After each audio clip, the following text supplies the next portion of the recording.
Bueno, bienvenidos a la segunda instancia de estas conferencias que se hacen en el marco del concurso de ensayos breves y exposición oral, cuyo tema es Uruguay frente al genocidio del pueblo armenio.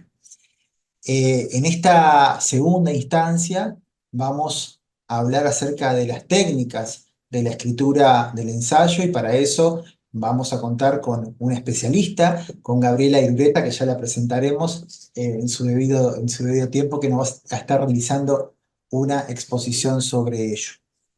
También contamos con la presencia de Javier Polatián por la Unión General Armenia de Beneficencia, también Aldo Rodríguez, Aldo Rodríguez, director de Políticas Lingüísticas de Codicen de ANEP, y bueno, y también estudiantes, docentes eh, e interesados en esta temática que para nosotros es tan importante poder trabajarla a partir de este concurso que involucra justamente el tema, un tema tan sensible como el que planteamos aquí, también el ensayo como un género que se puede escribir, que es necesario cultivar, que es necesario potenciar, y también la oratoria, la exposición oral. O sea que se involucra una serie de elementos bien ricos.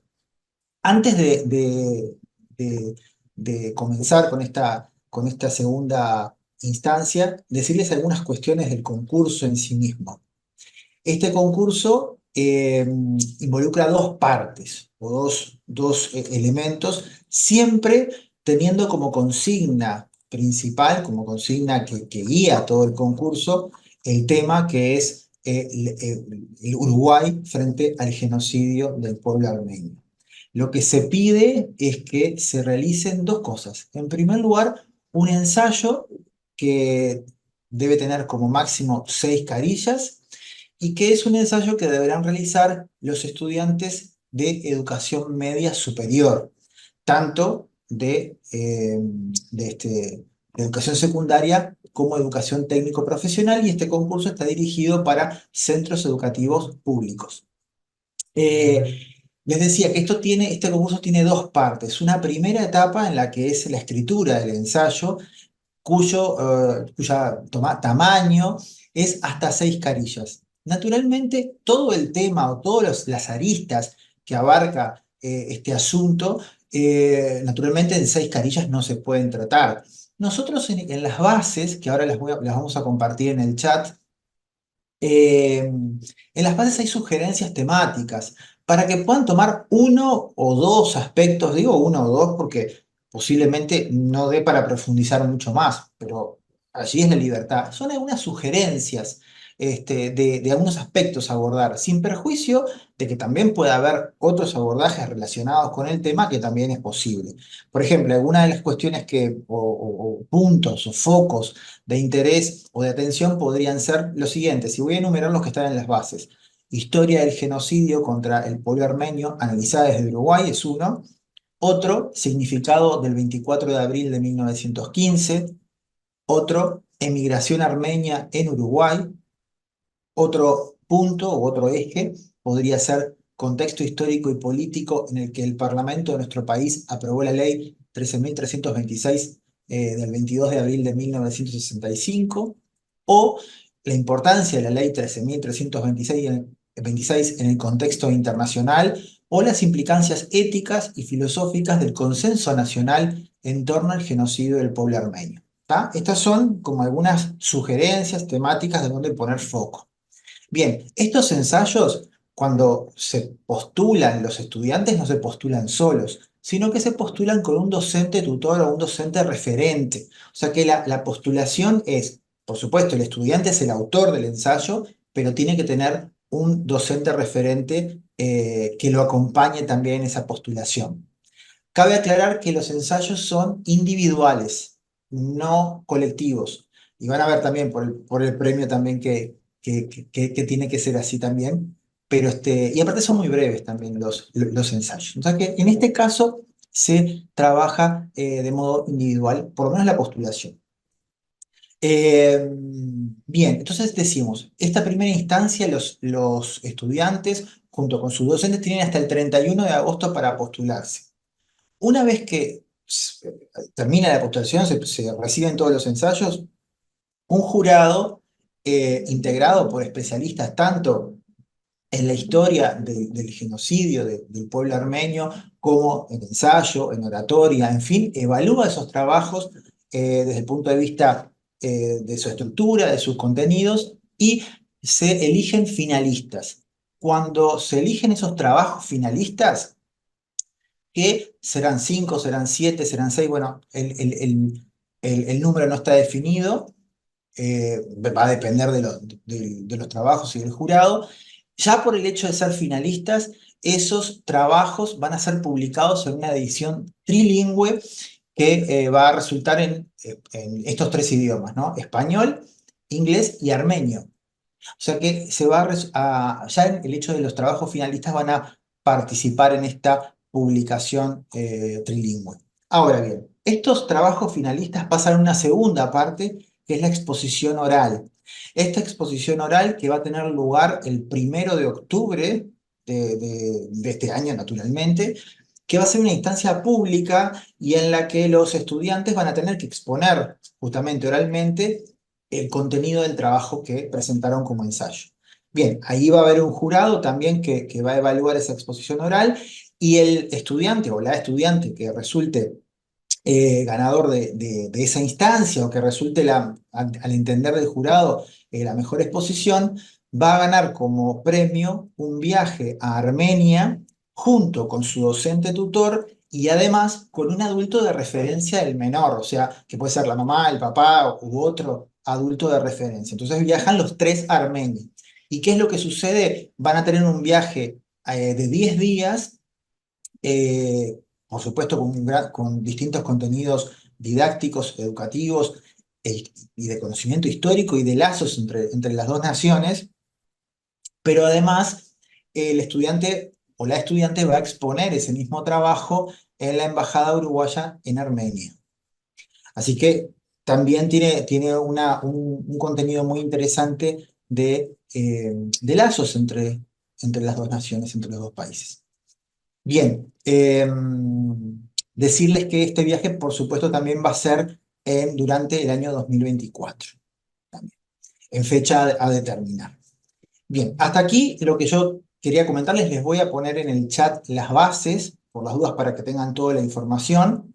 Y antes de darle la palabra a nuestra expositora, que es lo que todos vinimos a escuchar aquí, me gustaría también darle la palabra a Javier Polatián y a Aldo Rodríguez, que son también parte de este concurso, parte de la organización del concurso. Por mi parte, Horacio Bernardo desde el Plan Educativo Cultural, por la parte de Aldo Rodríguez, por la parte de la Dirección de Políticas Lingüísticas, y Javier Polatián por la Unión General Armenia de Beneficencia. Así que le damos la palabra a Javier. Muchas gracias, Horacio. Un saludo para todos los asistentes. Bueno, como lo decíamos en la instancia pasada y agregando a lo que tú comentabas, Horacio, se trata de una iniciativa educativa muy, muy importante.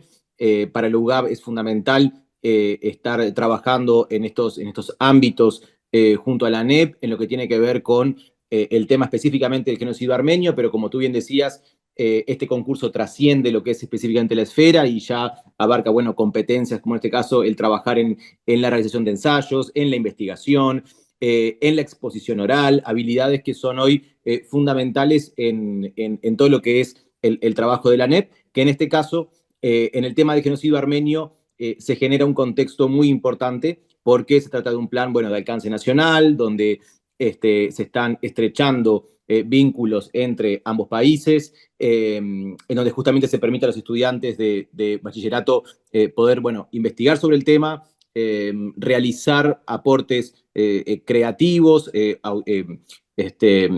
digamos, específicamente personales. Se están generando instancias, y lo conversábamos con el expositor anterior, Andrés Bartabedian, de enorme valor, colaborativas. El expositor Andrés, en lo que es específicamente el tema del genocidio armenio, me comentaba, y es algo que quiero compartir con todos los asistentes, el nivel de las preguntas que se realizaban, el interés, las diferentes cuestiones, los aportes, como decía, de índole colaborativa que se generaban. Entonces, más allá de lo que es la premiación, la publicación del libro, todo el proceso esperamos que sea muy enriquecedor para todos, y ese es el espíritu con el que estamos abordando esta iniciativa. Ya estamos trabajando en lo que es la agenda del viaje a Armenia, que esperamos que sea justamente una agenda de valor educativo, no, de exposición, por supuesto, del ensayo, y también, bueno, obviamente de lo que es el conocimiento de Armenia en sus diferentes facetas culturales, educativas, artísticas,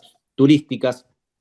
Y obviamente que esta es una puerta que esperamos continuar transitando con nuevas iniciativas. Así que el agradecimiento a la ANEP, al Plan Educativo Cultural, a la Dirección de Políticas Lingüísticas, a la Dirección de Relaciones Internacionales y al CODICEN por permitir este tan importante paso.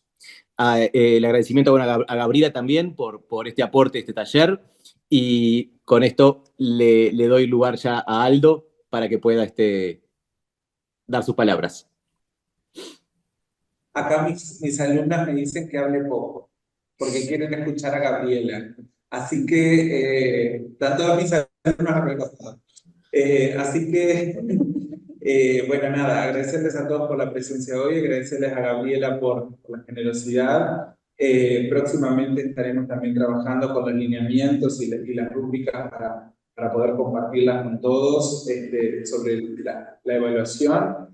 Allá estoy viendo que en el Liceo 1 de Zoom también es una cantidad de gente que hay conectada, así que, bueno, no soy el único que está como chocolate en barra acá yo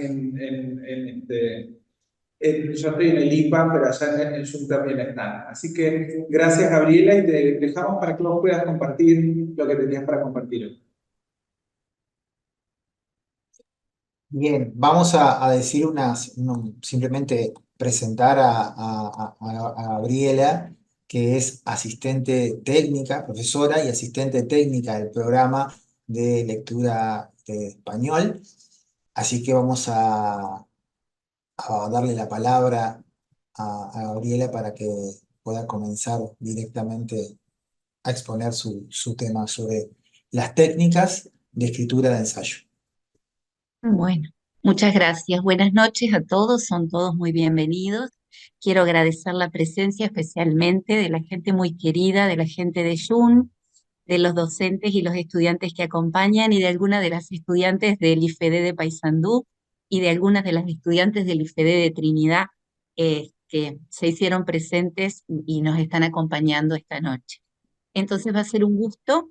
Yo voy a compartir un poquito la pantalla para poder enmarcar, ¿sí? Esta cuestión. Bueno, la cuestión que nos convoca hoy es la escritura de un ensayo. Lo puedo mover un poquito. Ahí está. Bien, la cuestión que nos convoca hoy es dar algunos insumos a los estudiantes que están participando acerca de dos cuestiones a nuestro entender, fundamentales. Una, la escritura como proceso, y la segunda, la escritura en el marco de un género. En este caso, el género es el ensayo. Yo voy a intentar ser clara, voy a intentar ser breve, y también, antes de empezar, quiero decir que como todo texto que uno debe producir, este texto tiene un destinatario pretendido. Cuando me puse a pensar lo que iba a decir y a planificar la intervención de este texto, yo pensé en un estudiante, en un receptor de educación media superior, más allá de que también en este momento nos está acompañando gente de formación docente y los respectivos docentes, pero el destinatario último de esta intervención, y eso creo que se va a notar en el tipo de información que se va a proveer, es el estudiante de media superior.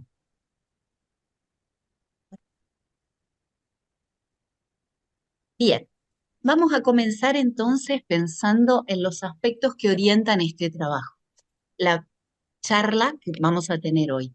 Hay dos cuestiones que a mi entender se deben atravesar cuando hablamos de la escritura. La primera es pensar la escritura como un proceso, y esto tiene que ver pensarla como un trabajo sostenido de planificación, puesta en texto y revisión. Y entre paréntesis, en la pantalla ustedes tienen los nombres de los autores que son más representativos de lo que es el modelo de escritura como composición, que viene del marco de la psicología cognitiva y se origina en los años 60 de la década anterior. Estamos hablando de Flower y Hayes y estamos hablando de Bereter y Scardamaglia, ¿sí? Son autores e investigadores que pensaron y que propusieron que cuando estamos escribiendo debemos concebir esa escritura como una serie de etapas altamente recursivas y no como un proceso lineal.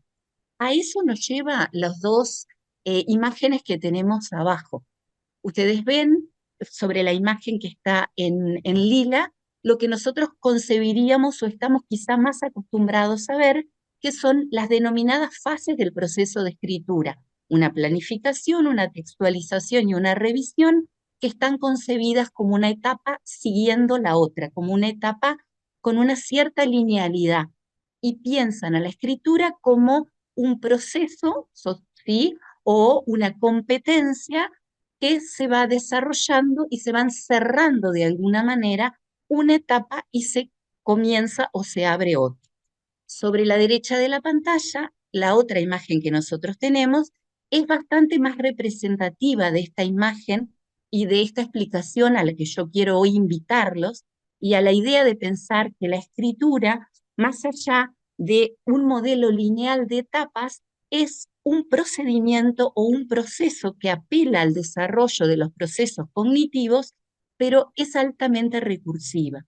¿Qué querría decir altamente recursiva? Bueno, altamente recursiva quiere decir que en cualquiera de esos momentos de la etapa en la que yo me encuentre, tengo que poder volver para atrás y volver a planificar, volver a releer, volver a revisar.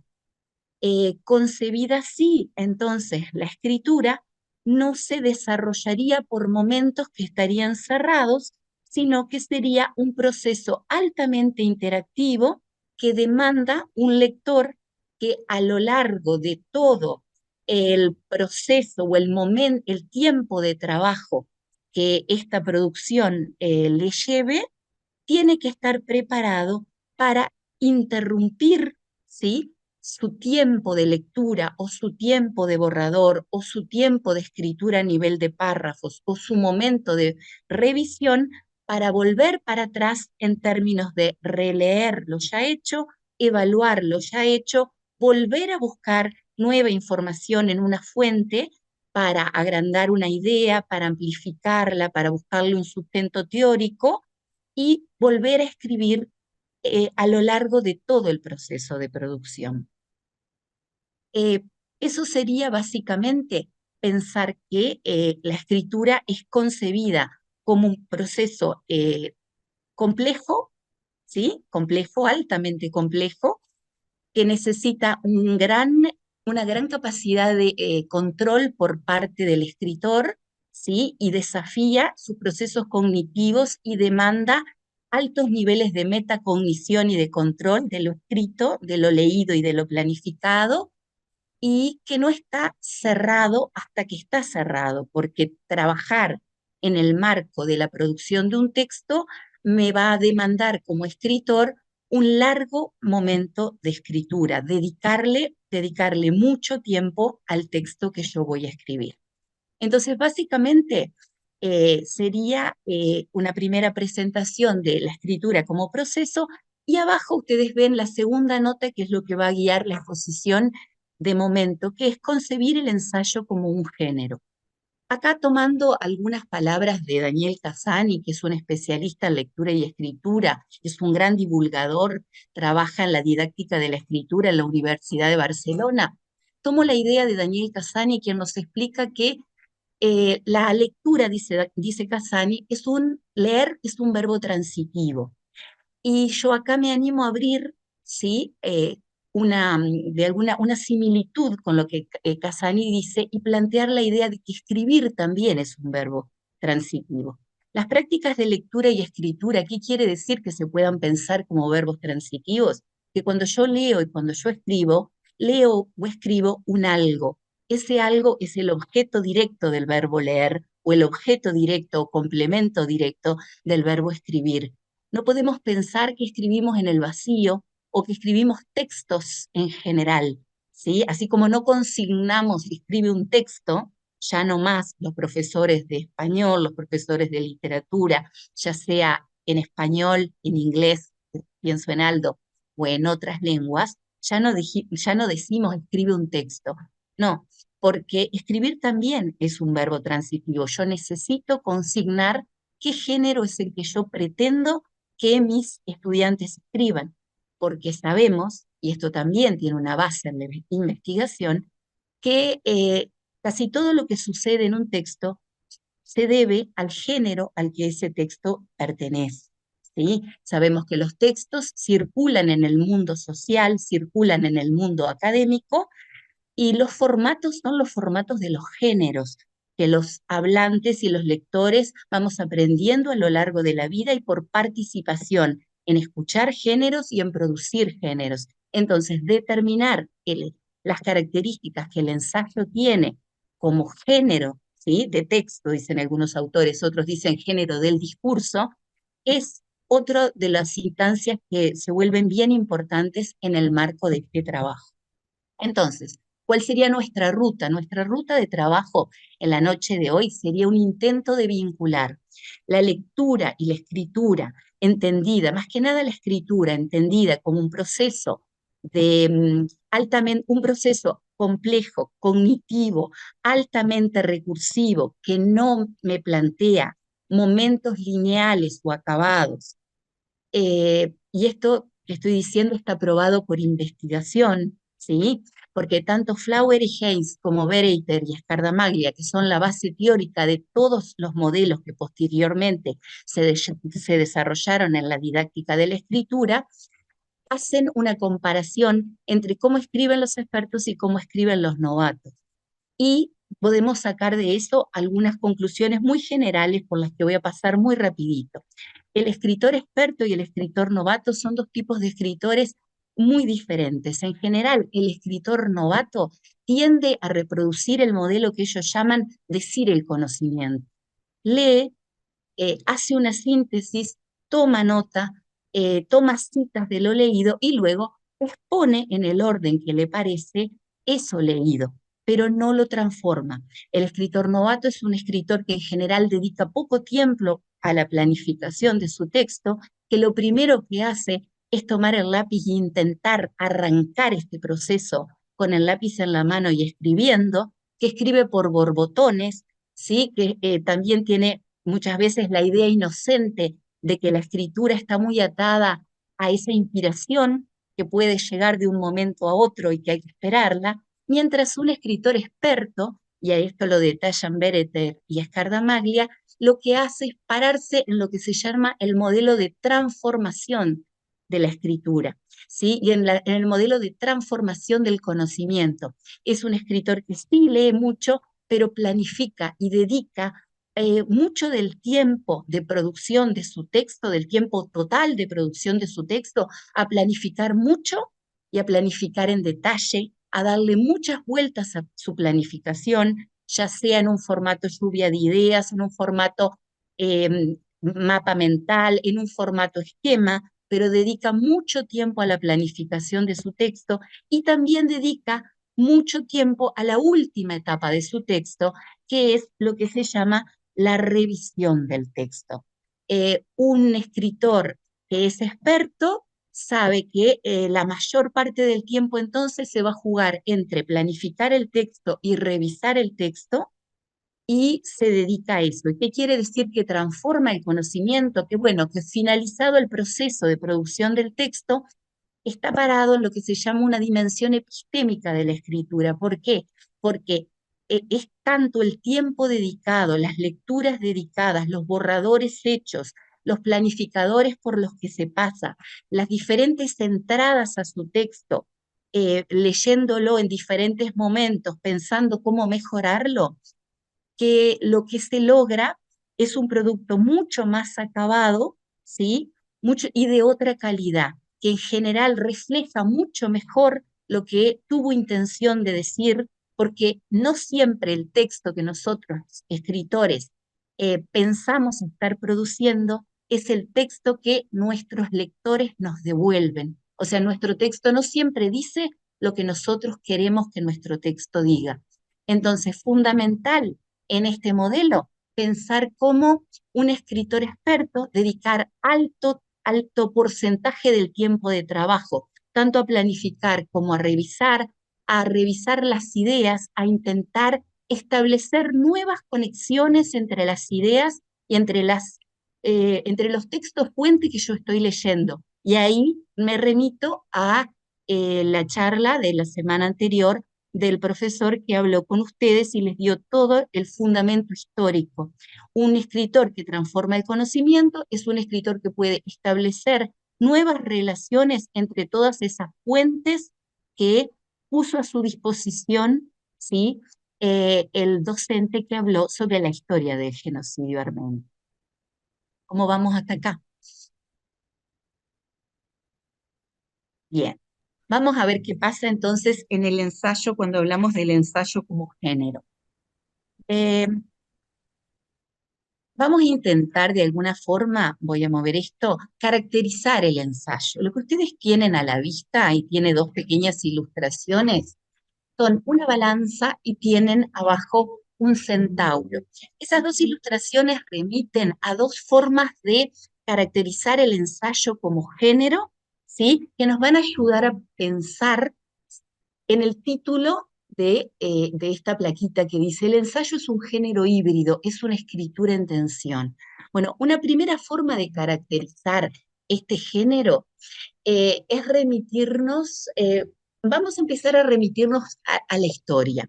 Para hablar del ensayo como género podemos tener dos bibliotecas, la biblioteca francesa y la biblioteca inglesa. Si nos vamos a la biblioteca francesa, y ahí tenemos la figura de Montaigne, podemos hablar de un origen que viene del siglo XVI, el ensayo como palabra que hace alusión a un texto nace en el siglo XVI. Él lo concibe y ese es el origen o la biblioteca que responde a cómo es un ensayo y qué es un ensayo. Bueno, es una producción en prosa que está muy cerca de la literatura y que en general lo que hace es desarrollar la subjetividad de un enunciador que se instaura como un yo que cuenta, ¿sí? Que argumenta o que toma una postura más que nada para desarrollar una idea y para defender una idea que le es propia. En la biblioteca francesa y en la biblioteca de Montaigne habría un gran peso de lo que es la literatura, y al haber un gran peso de lo que es la literatura y estar altamente atravesado ese tipo de ensayo definido por este autor por la subjetividad, hay un peso que está puesto en esa balanza, que yo les puse el dibujito, en la dimensión estética del lenguaje. ¿Qué quiere decir poner el foco en la dimensión estética del lenguaje? Bueno, quiere decir hacer el foco, hacer el zoom o cuidar la forma, ¿sí? Poner especial cuidado en la forma de decir, en el cómo yo digo y utilizar todos los recursos estilísticos o todos los recursos de estilo más que nada, poder pensar en las metáforas, en las hipérboles, en las comparaciones, cuidar mucho la forma de decir para que ese texto que yo voy a terminar logrando sea un texto estéticamente atractivo para mi lector, que den ganas de ser leído. Entonces, sobre la base de lo que es la definición de ensayo para la biblioteca francesa, el foco estaría puesto entonces en eso, en la dimensión estética del lenguaje y en llevar adelante una gran libertad de expresión, ¿sí? A través de una forma altamente cuidada. Sobre la otra punta y sobre el otro polo, ustedes vieron que yo elegí poner una línea que me marca de alguna manera que hay una continuidad entre estas dos bibliotecas. Y yo como escritor voy a elegir en qué punto de esa línea me voy a parar. Sobre el otro extremo tengo la otra biblioteca, que es la biblioteca inglesa, que concibe al ensayo también, es un poquito posterior en el tiempo, y está Bacon como quien de alguna manera es el representante de esta forma de concebir el ensayo. Es un ensayo mucho más breve, más sucinto, ¿sí? Que pone un gran énfasis en la objetividad y en el desarrollo lógico de los argumentos. Vamos a hablar de que en este tipo de ensayo el foco, el zoom, está puesto en, de alguna manera, llevar a mi lector en ese hilo de razonamiento que de alguna manera es el ensayo, en esa ligazón que hay entre la idea que yo voy a defender, la tesis, mi opinión, la idea que defiendo, y la serie de argumentos ordenadas que le van a dar sustento, los por qué que yo voy a desarrollar. Entonces, sobre esa otra esquina habría una biblioteca que me lleva a pensar que el ensayo, desde esta mirada, está más concebido como desarrollando temas científicos, históricos, filosóficos, ¿sí? Pero el eje de la cuestión es la dimensión lógica, o sea, el encadenamiento de los argumentos y el cuidado en el rigor de la expresión, pero más que nada en el desarrollo y la ligazón de esas ideas. Sabiendo que hay dos bibliotecas para definir este género, es que podemos llegar a esta idea de que el ensayo, como dice Alfonso Reyes, que es un ensayista mexicano, es el centauro de los géneros. ¿Por qué? Porque tiene un poco de elementos diferentes, ¿sí? Un poco de elementos bien diferentes, y tiene que haber, por eso la idea de la balanza, un tratamiento de parte de quien escribe de intentar lograr un equilibrio, ¿sí? Entre la forma a desarrollar, el cómo, y el contenido a desarrollar. El estudiante, en el momento de empezar a pensar el cómo y de empezar a escribir los sucesivos borradores, va a elegir en este continuo que va desde lo más subjetivo a lo más objetivo, en qué punto del ensayo se va a parar. Pensando en el tema sobre el que ustedes van a tener que desarrollar una opinión personal fundamentada, razonada y argumentada, yo tiendo a pensar que va a haber mucho de subjetivo, ¿sí? Porque es un tema que tiene que ver con, cuestiones que son éticas. Entonces, tiendo a pensar que va a haber un acercamiento a cuestiones subjetivas y a opiniones que son personales, más allá de que esas opiniones personales, por supuesto, van a ser fundamentadas. ¿Qué saco de la idea de que estoy frente a un género que me hace pensar que es tanto importante lo que voy a decir con el cómo voy a decir y a la idea de la balanza? Bueno, esa idea de que la forma y el contenido son ambos importantes y los tengo que atender a ambos, y que los dos autores, si yo hiciera una síntesis, dicen que es necesario apelar a otras voces para poder exponer el punto de vista propio. Y esto no es un tema menor en relación a lo que es el proceso de escritura. Tenemos acá en la pantalla una pequeña caracterización del ensayo, donde yo hice algunas negritas. Podríamos tener otra. ¿Qué yo quiero rescatar de esta caracterización? Bueno, la primera idea a rescatar es que es un género argumentativo y por lo tanto yo voy a definir, voy a defender, primero voy a definir una posición respecto a un tema. Mi posición va a ser una posición personal que yo voy a defender y la voy a defender de una manera lógica, argumentando, ¿sí? Voy a desarrollar una escritura que va a estar desarrollada en prosa. Esto va a querer decir que yo voy a organizar mi texto y lo voy a hacer avanzar, y esta idea la vamos a retomar más tarde. En prosa lo voy a organizar en párrafos. Y que el autor del ensayo va a cumplir con el objetivo fundamental de esto que dijimos, de defender una tesis o una idea propia, porque voy a pretender lograr la adhesión por parte de las personas que me lean. Miren abajo. Abajo sobre la palabra género, yo desarrollé los aspectos que constituyen a un género.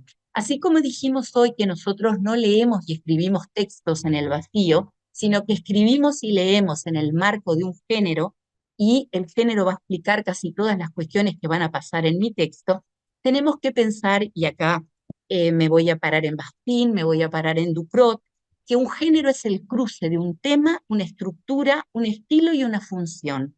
El género está definido por un tema y responde a la pregunta de qué hablo.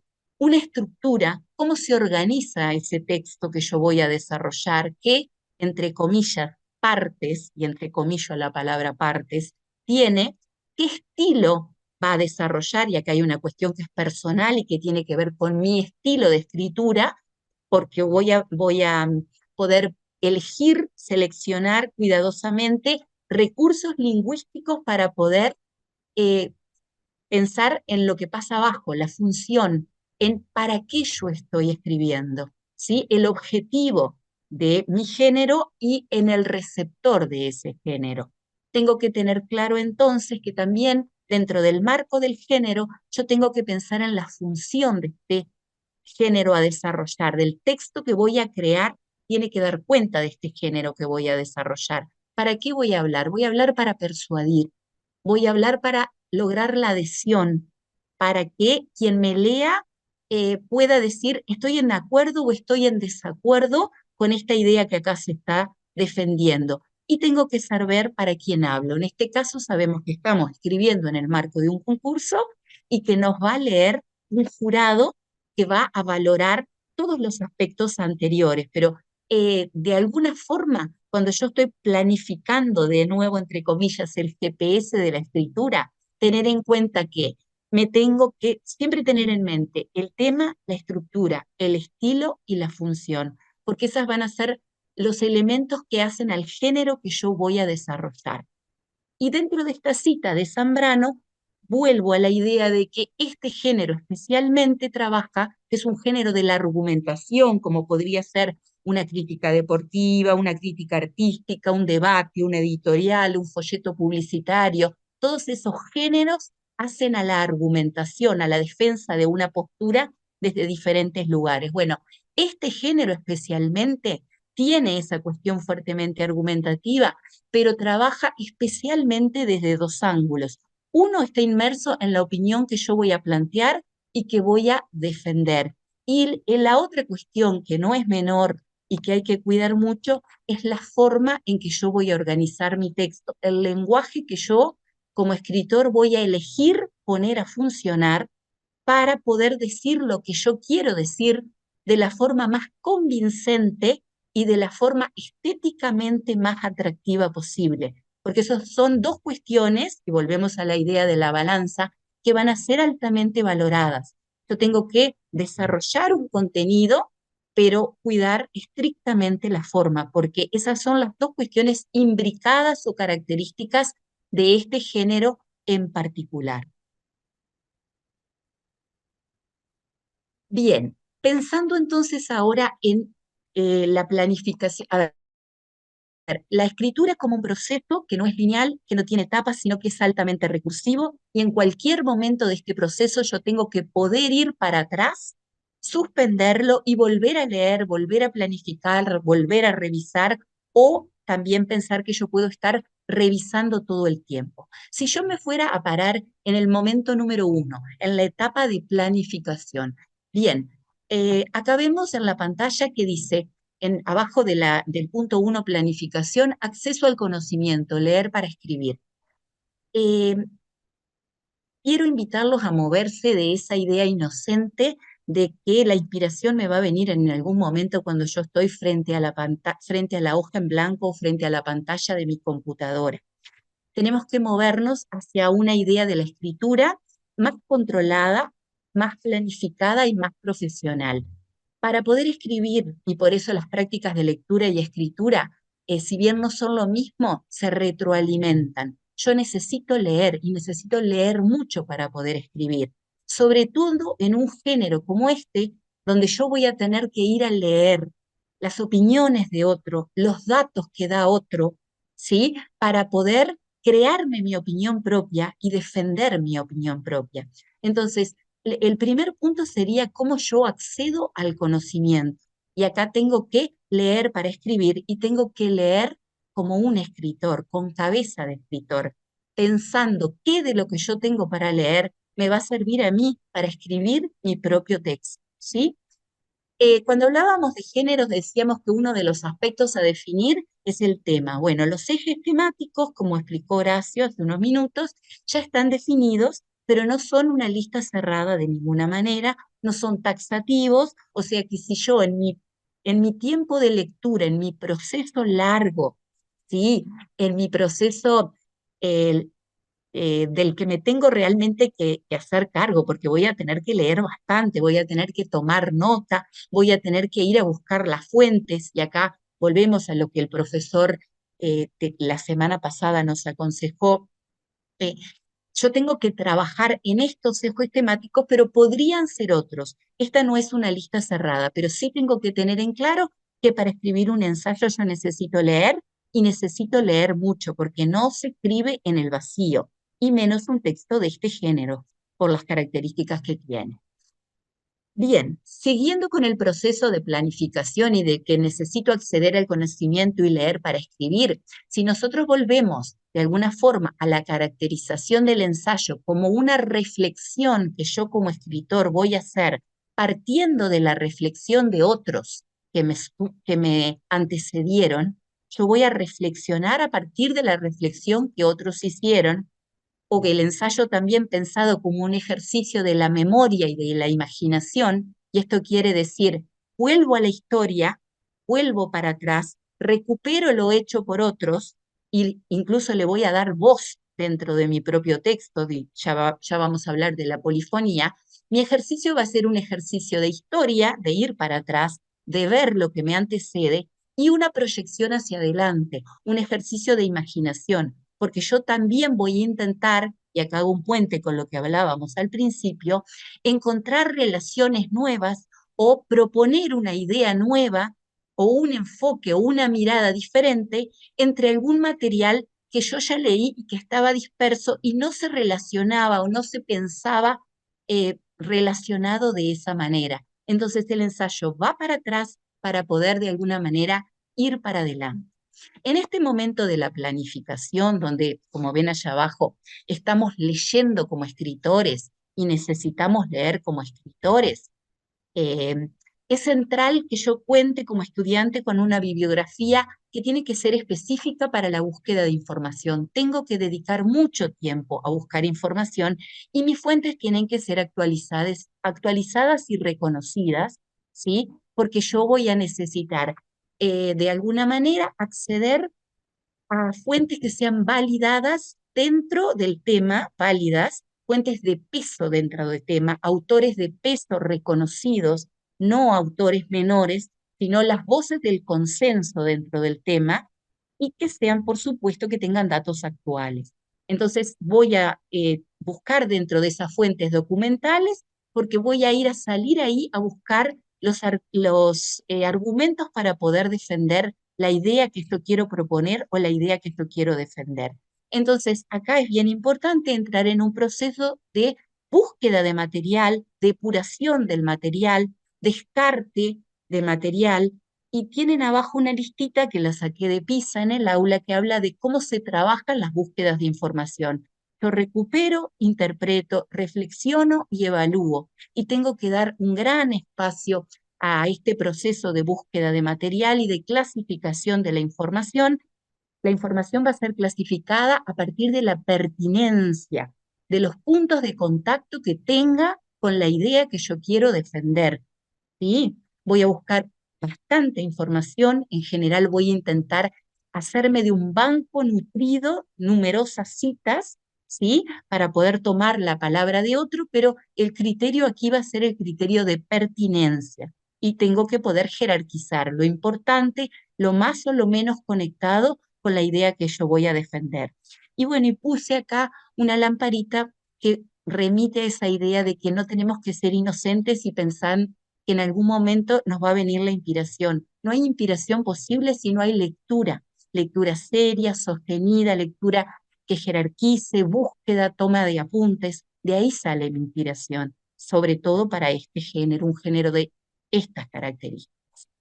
Bien, dentro también del punto 1, cuando yo planifico, tengo que desarrollar estas actividades. Leo, pienso y tomo notas. ¿Qué es lo que debería pensar o planificar primero? Si bien sabemos nosotros, hablamos del tema del género, ahora vamos a hablar de la estructura, que yo voy a tener un texto que va a contar de una introducción, de un desarrollo y de una conclusión. Yo les diría por experiencia, y esto también está basado en la investigación que me iría a buscar primero información para la parte medular de mi texto. ¿Cuál es la parte medular de un ensayo que va a desarrollar una argumentación? Bueno, la parte medular es la tesis y son los argumentos. Empecemos a buscar por ahí. Empecemos a buscar por ahí. ¿Sí? ¿De qué hablo cuando hablo de tesis? Acá yo voy a intentar pasar muy rápido porque sabemos que Horacio la semana próxima va a hablar sobre argumentación, aparte de exposición oral. Entonces voy a pasar rapidito. ¿De qué hablamos cuando hablamos de tesis? Bien, puede ser definida la tesis como la apuesta argumentativa que le proponemos al lector. En mi tesis, que tiene que ser clara, fácil de entender, medianamente novedosa, ¿sí? Voy a intentar que sea distinta y que no repita un lugar común. La tesis, de alguna forma, orienta el escrito que yo voy a desarrollar porque refleja mi postura frente al tema que voy a desarrollar. La tesis es lo que yo quiero defender, la idea, ¿sí?, que yo quiero sustentar.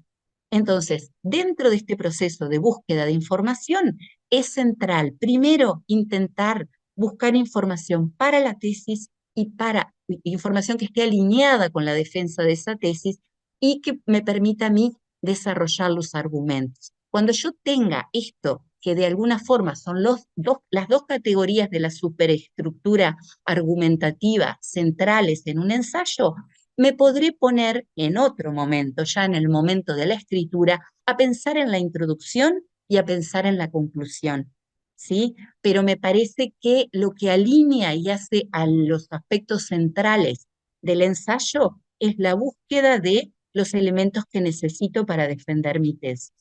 ¿Cómo vamos a hacer esto? Bueno, vamos a seleccionar, como ya dijimos, un amplio abanico de citas o de comentarios que yo tengo que tener disponibles. Voy a buscar bastante, numerosas citas. Cuestión que no quiere decir que yo las vaya a usar todas, pero yo tengo que tener un amplio repertorio que voy a ir a buscar a esa información que me dio el profesor, que es de una fuente seria, actualizada y de peso disciplinar. La búsqueda y la selección de los argumentos está orientada por la correspondencia que tengan por la tesis, o sea, no me sirve cualquier cosa, porque mi función es sostener la tesis. Mis argumentos, de alguna manera, van a responder a la pregunta, van a conectar la idea que defiendo con las razones que voy a dar para sostener esta idea. Los argumentos sostienen, reafirman, ratifican la tesis, ¿sí? Y vuelvo a la misma idea. No es relevante tanto el número, pero me ayuda a tener varias citas disponibles, sino que es más importante el criterio de pertinencia, la relación que tengan esas notas que yo tomo, esas palabras de otro o esas citas para defender la tesis propia. ¿Qué pasa con los argumentos? Y acá vamos a desarrollar también muy rápidamente, porque Horacio va a volver a esto. Bueno, acá tengo algunos tipos de argumentos sobre los que vamos a conversar. Puedo tener argumentos basados en la autoridad. Cuando yo estoy pensando en buscar a ver, un ensayo básicamente es un texto polifónico. Polifónico quiere decir que en ese texto yo voy a convocar múltiples voces. Mi voz y mi opinión son muy trascendentes, pero las otras voces me van a ayudar a mí, de alguna forma, a defender esta opinión que yo tengo y a profundizar en ella. Una forma de defender esta opinión es acudir a lo que se llaman las citas de autoridad. ¿Qué es una cita de autoridad? Bueno, es la palabra de otro y ese otro es un autor que es de referencia para la temática, para el tema, para el subtema, y por eso acudir a esa cita de autoridad me sirve para dar fuerza a la idea propia. ¿Cuándo son importantes las citas de autoridad? Y más que nada en los trabajos que son históricos, de reconstrucción histórica, documental, me puede servir acudir a la voz de alguien que es una autoridad en la materia. Al momento de la escritura, estas citas se pueden tomar literalmente, y ahí las vamos a entrecomillar, y eso lo vamos a desarrollar un poquito después, cuando estemos en el momento 2 o de la escritura, o las puedo parafrasear o reformular. Es decir, explicarlas de alguna manera con las palabras propias, manteniendo el sentido, pero cambiándoles la forma, ¿sí? Independientemente de que cuando elijo trabajar con una cita de autoridad, haga una cita textual y tome literalmente las palabras de otro, que es una fuente en la materia y una autoridad reconocida en la materia, o decida parafrasearlo y de alguna forma decirlo con mis palabras, ¿sí? Siempre tengo que citar la fuente, y eso también lo vamos a desarrollar un poquito más para adelante. Entonces, un tipo de argumento que yo tengo que empezar a buscar cuando leo es qué me serviría a mí como cita de autoridad, qué me serviría a mí para defender mi tesis como una cita polémica. Una cita polémica también es importante porque yo puedo citar las palabras de un otro que es autoridad, pero para decir no estoy de acuerdo. ¿Sí? Yo tomo las palabras de otro para de alguna manera discutirlas y refutarlas con mis propios argumentos.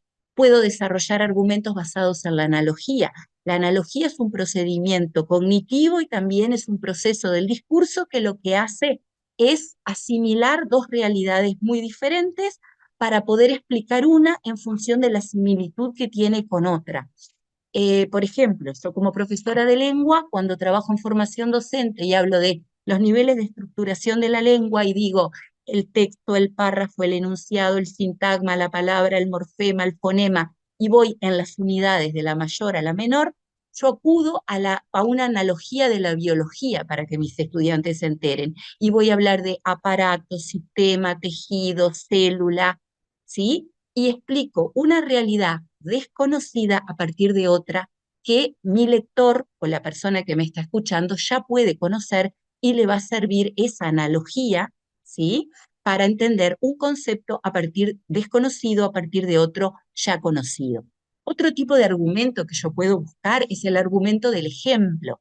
¿Qué pasa en el ejemplo? El ejemplo también es un procedimiento discursivo muy, muy valioso cuando estoy construyendo un ensayo, porque el ejemplo es acudir a un caso particular para poder de alguna manera ilustrar una situación general. Eso es lo que hace un ejemplo. Una forma sería referirme a datos. Acá voy a plantear números, datos, casos concretos, cuestiones históricas, en este caso supongo yo, eh, puedo hablar de sucesos ocurridos en determinado lugar, en determinado momento, que tuvieron como resultado, ejemplos, el desplazamiento de determinado número de personas, y acá yo tengo que brindar datos, sucesos que puedan ser demostrables. En este tipo de argumento, la fuerza está dada en el tipo de información que yo selecciono, porque estoy aludiendo a hechos, a datos que pueden ser demostrados o comprobados. Hay otro tipo de argumentos que también puedo ir a buscar cuando estoy seleccionando en este proceso de lectura, que son los que están basados en la definición. Este es un argumento más del tipo lingüístico, ¿sí? Yo puedo definir que de alguna manera, cuando yo defino, apelo también a un procedimiento que es del lenguaje para acotar y mostrar cómo yo concibo esa palabra que yo estoy trayendo que yo estoy trayendo a mi texto. Un argumento basado en la definición busca precisar con claridad la acepción de un concepto de manera que tanto para mí como para el lector que me está leyendo haya una definición o una porción del significado que pueda ser unívoca o compartida. Yo voy a hablar de genocidio, bueno, entendiéndose genocidio como y defino, ¿sí? Por ejemplo. Iba a decir eso, Gabriela, justamente, que el término genocidio definitivamente es uno de los términos que seguramente muchos vayan a definir. Exactamente. Si yo estoy buscando entonces apelar a un argumento que tenga una definición, hablar de libertad, hablar de genocidio, hablar de negacionismo, pueden ser lugares a los que yo tenga que pasar, ¿sí? Pero ahí estaría basándome en argumentos que tienen que ver con lo lingüístico y con la definición. Otro tipo de argumento. También Sí, acá, perdón, Gabriela, diga. Sandra del Plan Educativo Cultural que trabaja con Horacio, hablaba también de los términos memoria e identidad cuando hicimos el lanzamiento y que son dos términos que también seguramente estén como en algún momento planteados.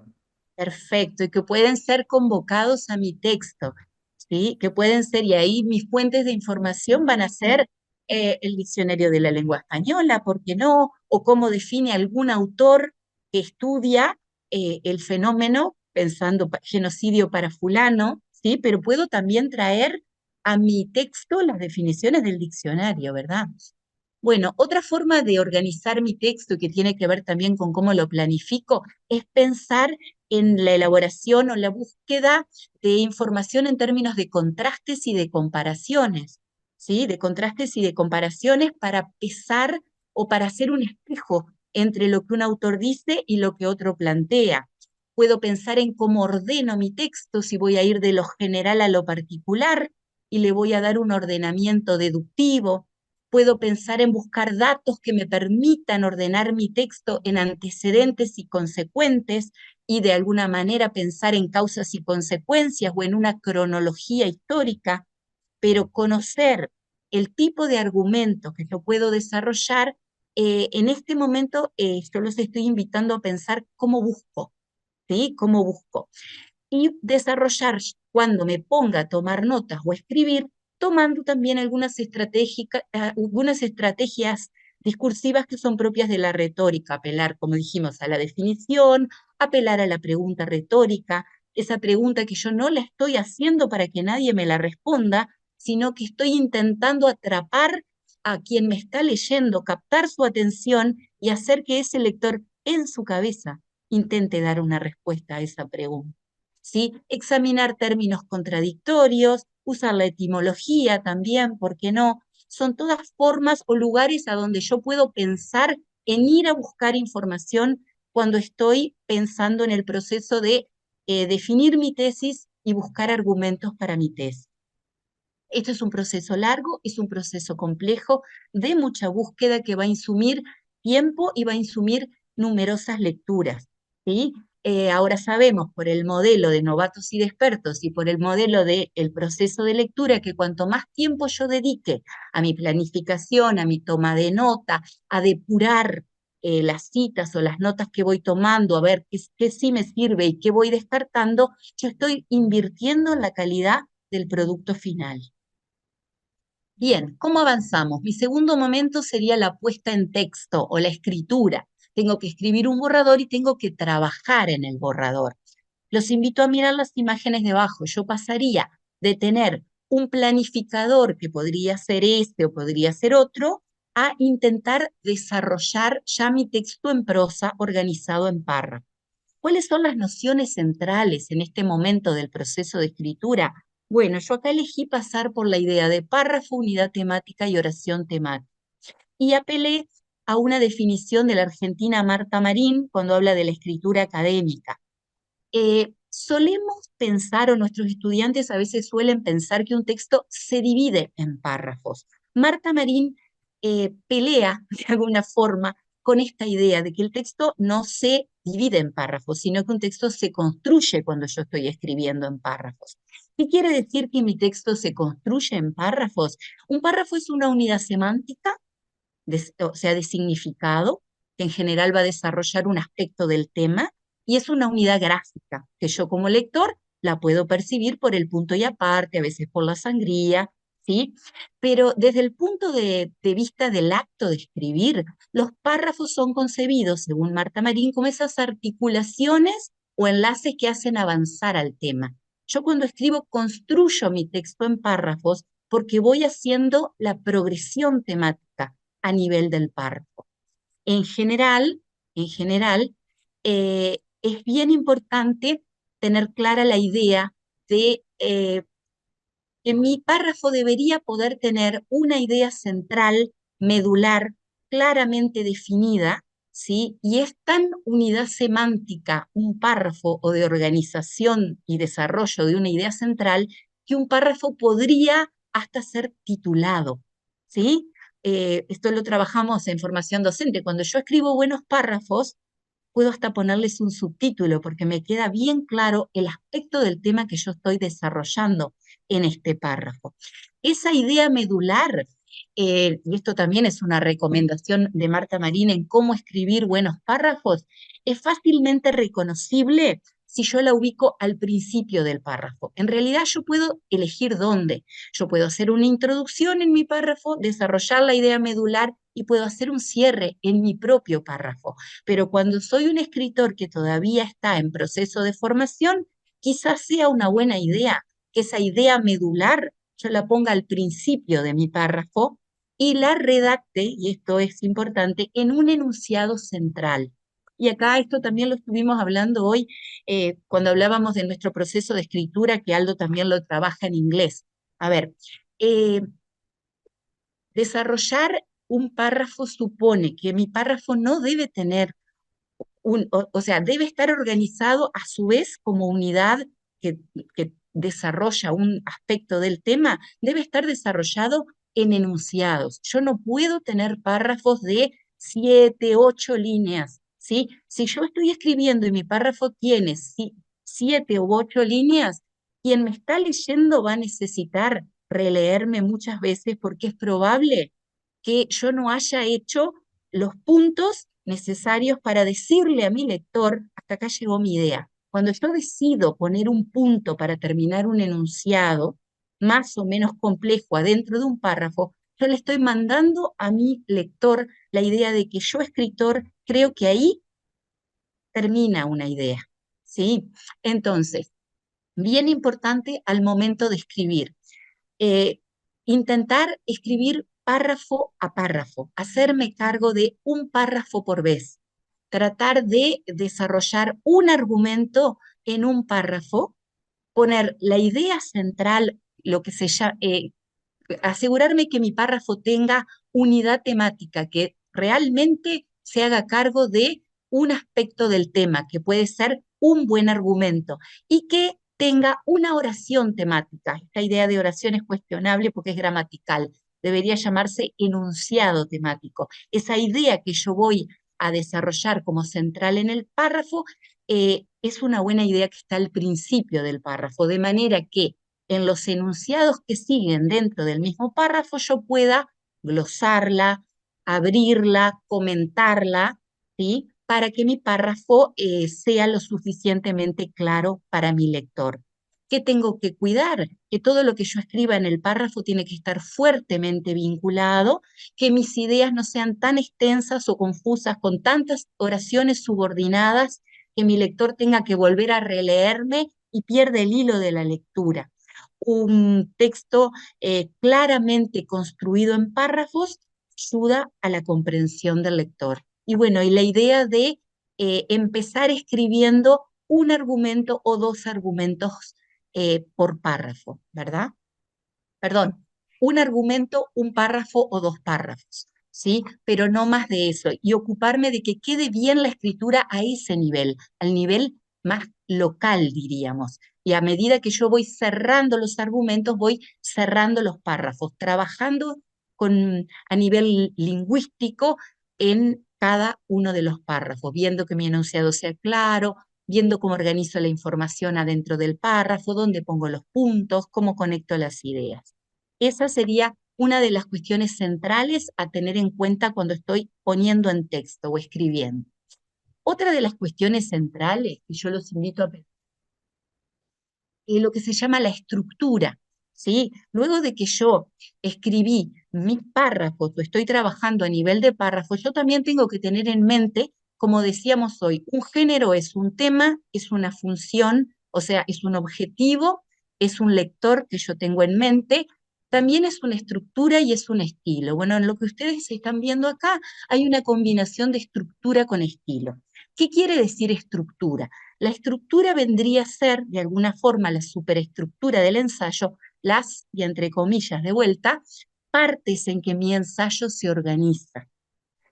Podemos ver, a ver, cuando la gente caracteriza el ensayo, muestra que el mayor desarrollo está en la parte que, bueno, que justamente se llama desarrollo. El 70, el 80% del ensayo lo constituye el desarrollo, porque es en esa porción del texto, en ese lugar del texto, donde yo voy a presentar de forma ordenada y voy a profundizar en los argumentos que van a sustentar la tesis.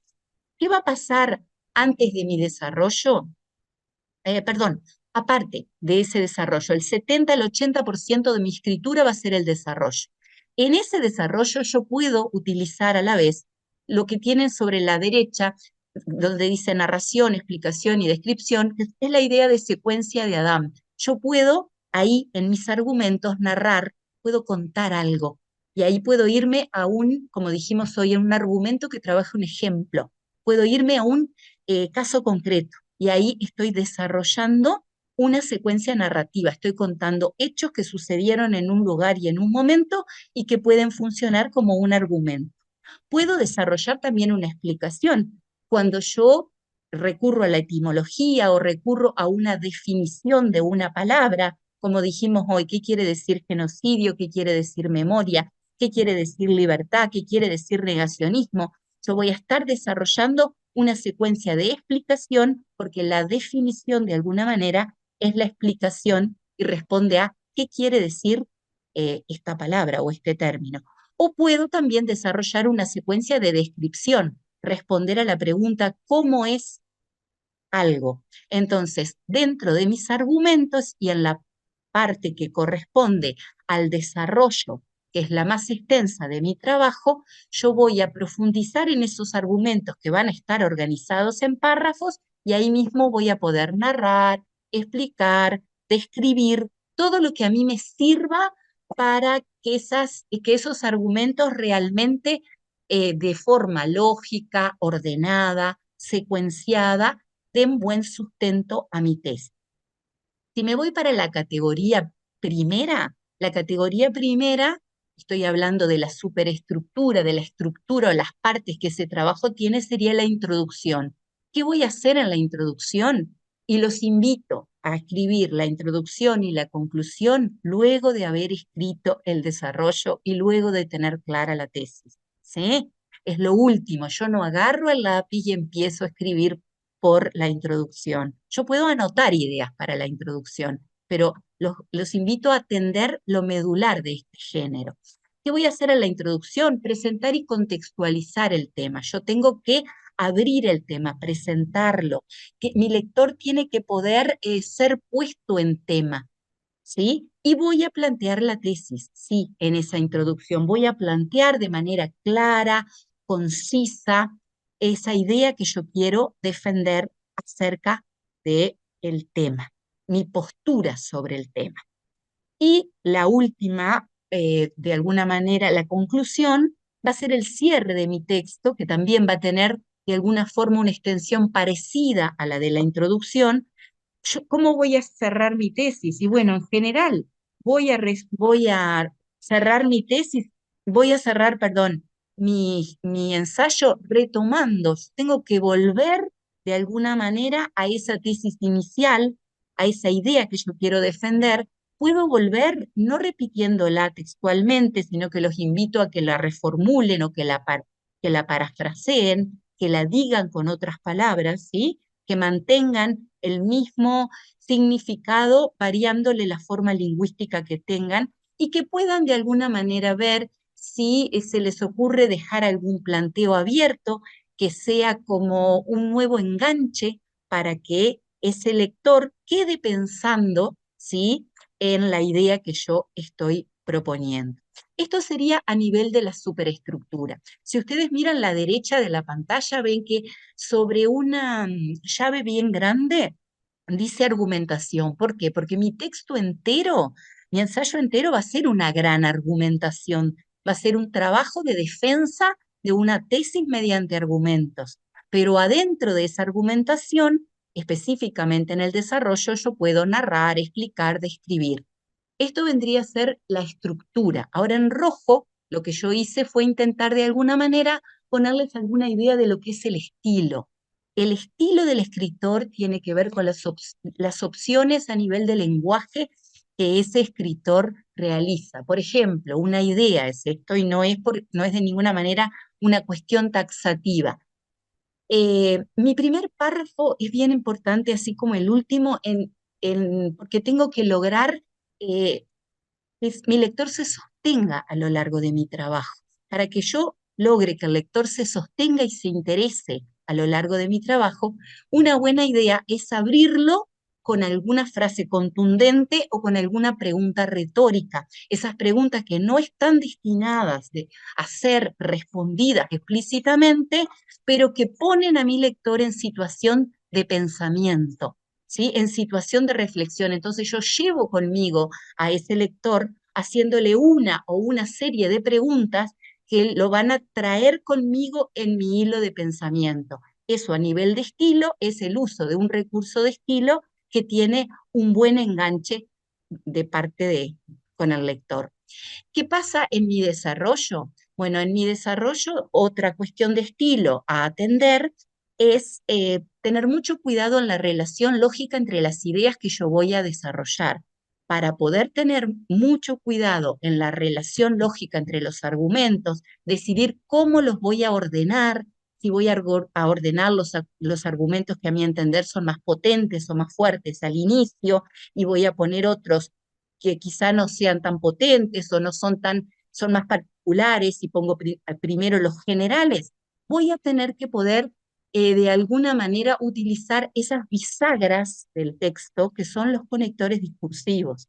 Los conectores discursivos van a ser palabras o expresiones que me van a ayudar a mí a ligar mi texto, de manera que el ensayo no sea, como algunos les dicen, una colcha de retazos, no sea una suma de partes desconectadas, sino que quien lo lee siente de alguna forma que el texto fluye. ¿Por qué? Porque sus párrafos, sus argumentos están bien conectados unos con otros y quien lee entiende cómo quien escribe pensó la relación. Hay acá clarísimo, está ordenando, dice en primer lugar, en segundo lugar, finalmente. Acá esto claramente dice en consecuencia, está derivando una consecuencia de una causa. Bueno, los conectores van a ser esas bisagras que a mí me van a permitir eh, pasar de la suma de partes al texto como una gran unidad global, ¿sí? Coherente y cohesiva, van a abonar a la cohesión del texto. Y a la medida que ligan el texto y revelan el ordenamiento lógico y las relaciones lingüísticas entre las partes, le van a dar unidad a mi texto. Otra cuestión de estilo a la que yo también voy a tener que atender es el uso de citas. Y así vamos a seguir. Bien, lo que ustedes tienen en pantalla y yo no voy a explicar, voy a mostrar, es, es una serie de conectores discursivos, es una serie de conectores discursivos. ¿Por qué yo no voy a ver, no- los conectores discursivos son esas bisagras que operan a nivel de todo el texto, tienen una función a nivel global y unen esos párrafos y esas partes. Eh, Ellos revelan cómo yo, escritor, concibo la relación entre la información que yo estoy intentando avanzar párrafo a párrafo. Entonces tengo conectores para sumar información, para darle continuidad, para ordenar esos argumentos, para concluir o deducir un razonamiento o una consecuencia de una causa, para introducir un ejemplo, para hacer algún foco o algún énfasis, para presentar diferencias o semejanzas, para reformular. Los conectores de reformulación son sumamente importantes cuando yo quiero tomar, por ejemplo, un argumento de otro y lo quiero parafrasear o lo quiero glosar, lo quiero decir con mis palabras, voy a acudir a un es decir, o sea que, en otras palabras, y ahí lo explico o lo gloso para introducir una síntesis que le va a indicar al lector que mi texto ya está concluyendo. Sí, ¿qué es lo que hay que saber? Bueno, hay que saber que así como a nivel del texto global y los diferentes párrafos, los conectores discursivos son los que me permiten darle unidad al texto y ayudar a que mi lector entienda mejor, a nivel oracional y dentro del mismo párrafo tengo otra unidad que se llaman las conjunciones, ¿sí? Que van a operar haciendo las mismas cosas, o sea, operar a nivel de unión pero ya no a nivel textual, sino a nivel oracional. Bueno, dentro del mismo párrafo también tengo que hacer el mismo trabajo. Yo presento mi idea inicial, que la puedo presentar en esa oración temática de inicio de párrafo y luego la desarrollo o la expando, pero también necesito conjunciones, ¿sí? Que operen a nivel oracional para de alguna forma hilar la información en el interior del párrafo también, porque no puedo hacer enunciados de 6 líneas, 7 líneas, 8 líneas, porque todo eso va en detrimento de la calidad del texto y va a hacer que mi lector se pierda. Mi compañera Carlado, Sandra Mosca, del equipo de PROLE, el programa de lectura y escritura en español de la Dirección de Políticas Lingüísticas, lo que está haciendo es poner en el chat un material sobre el que este equipo trabajó, que es un glosario del programa de primaria, que desarrolla la idea de conectores discursivos y de conjunciones, y ustedes pueden sacar de ahí. Sabemos que hay libros enteros de conectores, o sea que esto es solo un ejemplo y es imposible y hay que ir a consultar material para poder elegir el conector o la conjunción que mejor se adecue a la intención que yo tengo como escritor. Bien, la puesta en texto. Sigo en el punto número 2. ¿Cuáles son las nociones centrales cuando yo estoy escribiendo o estoy poniendo en texto o estoy textualizando? Bueno, acá hay algunas nociones que son bien importantes en este género en particular y bueno, y en la escritura académica para la gente de formación docente que vi que estaba. Esas nociones son la del discurso referido, la cita y la paráfrasis. Empezamos por tener una definición de Graciela Reyes, cómo escribir bien en español, que habla de que el discurso referido implica construir una representación de las palabras de el otro. En el marco de la producción de en el marco de la producción de este género, yo ya hice alusión a la importancia de la polifonía. O sea, cuando yo estoy construyendo un ensayo, estoy reflexionando sobre la reflexión de otros que me precedieron, ¿sí? Y esa reflexión de otros que me precedieron, yo las voy a convocar a mi texto va a ser un texto polifónico, voy a ser yo el enunciador, pero voy a traer a mi texto a otros enunciadores. Ahora, ¿cómo yo puedo traer a esos otros enunciadores para mis argumentos, por ejemplo, de autoridad o para mi cita polémica para poder refutarlo? Bueno, yo puedo trabajar a nivel de cita directa o puedo trabajar a nivel de cita indirecta. Y acá los invito a mirar lo que ustedes tienen sobre la izquierda de la pantalla, que es una cita de Ebrard que habla de el texto. Y dice así, la voy a leer porque la voy a explicar en comparación con la cita indirecta. Dice Ebrard, antes de ser un texto, el libro es para el lector una cubierta, un título, una puesta en página, una división en párrafos y en capítulos, una sucesión de subtítulos eventualmente jerarquizados, una tabla de materias, un índice, etcétera, y desde luego un conjunto de letras separadas por blanco. ¿Bien? Y ahí ven que tiene un numerito 1, ¿sí? Que no se logra ver en pantalla, ¿sí? Esa cita es una cita directa de Ebrard. ¿Por qué? Porque estoy reproduciendo el discurso ajeno de manera literal, ¿sí? Lo estoy entrecomillando o estoy utilizando un verbo de lengua. En este caso estamos utilizando el verbo comodín, que es decir. Hay otros, por supuesto, y estoy usando los dos puntos. Es una cita literal o directa. Cuando mi cita, la que yo voy a introducir en mi texto, es una cita breve que tiene menos de 40 páginas, yo puedo, perdón, 40 palabras, yo voy a entrecomillar esa cita y voy a introducirla dentro del párrafo que yo estoy produciendo, la meto dentro del cuerpo de mi párrafo. Si mi cita es una cita extensa, yo tengo que ponerla en un párrafo aparte, puedo sacar las comillas y tengo que bajar el tamaño de letra en relación al tamaño de letra, al cuerpo de letra de mi texto principal. Lo que no están viendo en pantalla, porque no sabemos qué, vieron que al final de la cita de Ebrard hay un puntito número 1. Cuando yo utilizo una cita, ya sea una cita larga o una cita corta, una cita directa o una cita indirecta, que voy a explicar ahora, tengo que hacer una nota al pie, ¿sí? Tengo que hacer una nota al pie en el final de la página en la que estoy escribiendo, y ahí voy a poner el apellido del autor y el año de publicación del libro.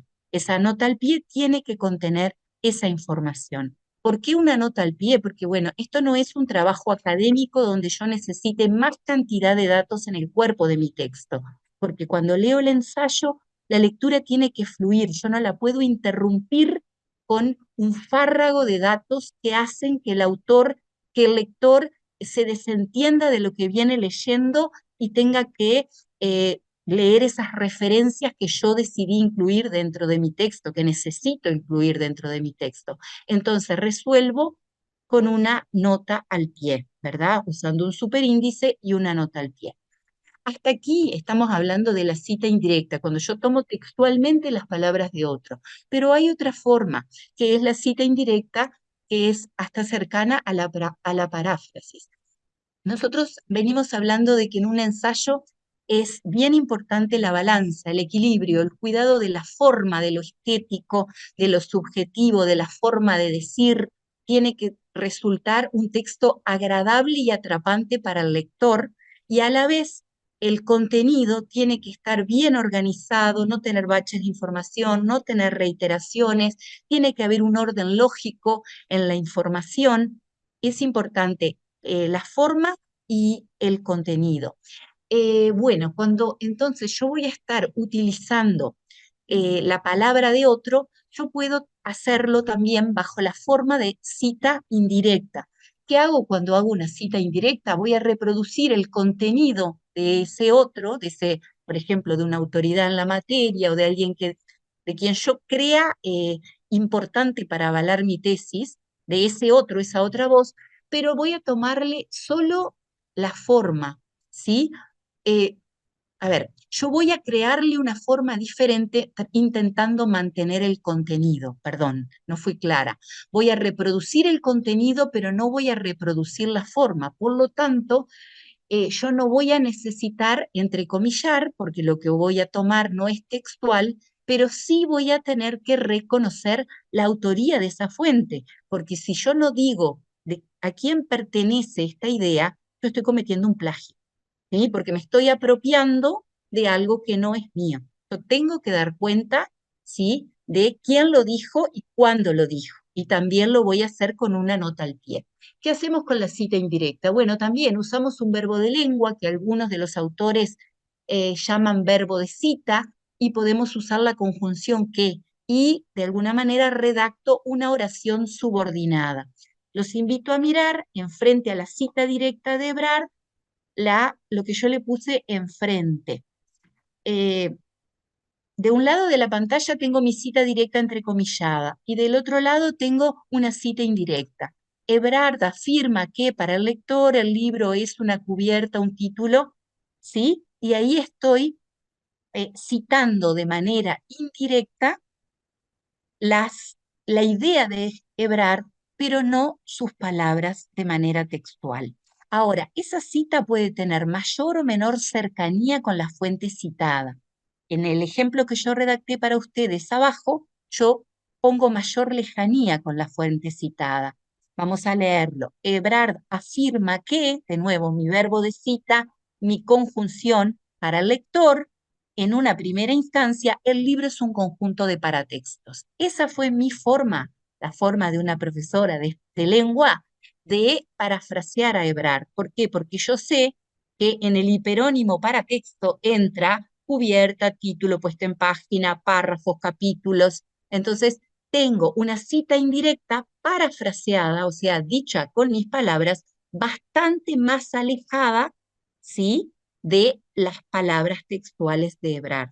Y esa es una decisión que ustedes, muchachos, van a tener que tomar en el texto. Es una de las múltiples decisiones, y esta es una decisión formal por un lado, porque tienen que citar la fuente, ponerle la nota al pie, ponerle el año, y es una decisión también lingüística, porque van a tener que construir sintácticamente una forma diferente de tomar las palabras de otro.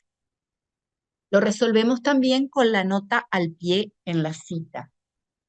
Bueno, acá hay algo que no está saliendo en la pantalla, y era un ejemplo de que cuando yo decido hacer una cita indirecta o parafrasear a un autor, esa paráfrasis que yo voy a hacer supone una interpretación o una evaluación del discurso del otro que puede ser más o menos cercano a la forma del discurso del otro. Entonces yo puedo tomar verbos que son más neutros, como dice, afirma, pero puedo tomar otros verbos, ¿sí? Para dar cuenta de mi cita indirecta que pueden mostrarle al lector que yo estoy hasta en desacuerdo con esa cita del lector que estoy trayendo a mi propio discurso. No sé por qué no apareció, no se ve. ¿Qué tendría que tener en cuenta? Bueno, ¿cómo relaciona la cita con el texto que estoy produciendo? Bien, ya lo dijimos, comentar la cita mediante reformulaciones o evaluaciones que expliciten qué interesa destacar de esa cita. Acá tengo que tener cuidado que mi texto no se convierta, y hay autores que dicen solo el 25% de un ensayo pueden constituirlo las citas, que no se constituya en un muestrario de citas, porque acá lo que importa es mi opinión, ¿sí? Yo tengo que defender mi opinión con la opinión de otros, ¿sí? Y con el aval de otros, pero no puedo pasar de párrafo a párrafo que sea un muestrario o una gran colección de citas. Entonces, de ahí la importancia de que yo reformule, evalúe, glose, expanda una cita, ¿sí? Con conectores de reformulación. Esto quiere decir, y la explique. Puedo también omitir elementos que sean irrelevantes en la cita, utilizando los corchetes para mostrar qué es lo que yo saqué y no me interesa, no hace a los efectos de mi texto. Tengo que utilizar los verbos de cita, como dijimos recién, fulano plantea, señala, demuestra, detecta, y si no estoy de acuerdo, porque yo quiero trabajar a nivel de la cita polémica, confunde, pasa por alto, ¿sí? Elijo ese tipo de verbo de cita que también va a mostrar cómo yo me paro frente a la cita que traigo para mi texto. Entonces, importante construir una posición personal. Vuelvo a la idea de que puedo traer una cita de autoridad para validar mi postura o una cita polémica que yo quiera refutar.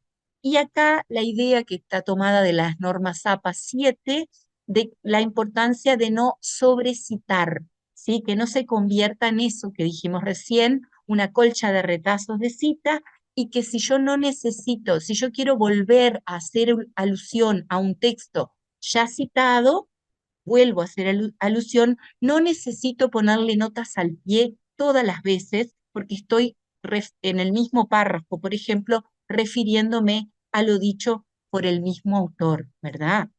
Sobrecitación, dicen las normas APA, repetir la misma cita en cada enunciado cuando la fuente y el tema no han cambiado. Yo no necesito sobrecitarse. Si yo estoy dentro de un mismo párrafo y estoy manejándome con las ideas del mismo autor, no necesito ponerle un superíndice y una nota al pie 3 veces dentro del mismo párrafo. Al parafrasear un punto clave en más de un enunciado dentro de un párrafo, cite la fuente en la primera oración en la que sea relevante y no repita la cita en las oraciones posteriores, porque siempre que la fuente permanezca clara y sin cambios. Acá volvemos a lo mismo. La Gabriela, cuestión siempre es una cuestión de balance. Sí, Aldo. Gabriela, estaban haciendo recién una pregunta sobre qué sistema de citas era preferible, si Bien, bien, algo. Y bien. lo que yo contesté es que cualquiera de ellos siempre que sea consistente. Consistente. Bien, perfecto, Aldo, perfecto. Mira, yo acá los ejemplos los puse con APA 7 y vamos a poner con Sandra acá también la página donde están las normas y yo voy a mostrar un poquito cuando lleguemos al punto 3. Ese fue el que yo elegí. No quiere decir que sea el único, no quiere decir que sea el mejor. Me parece que la respuesta es la que vos estás dando. Como todo lo que yo elijo dentro de mi texto, acá lo importante es la coherencia y la consistencia. Yo no puedo utilizar sistemas de referencia cruzados, diferentes, ¿verdad? Bien, llegados al punto 2, pasamos por la planificación, estamos en la textualización. Lo que ustedes están viendo en pantalla son algunas preguntas posibles que el escritor se debería poder hacer en el marco de su proceso de trabajo.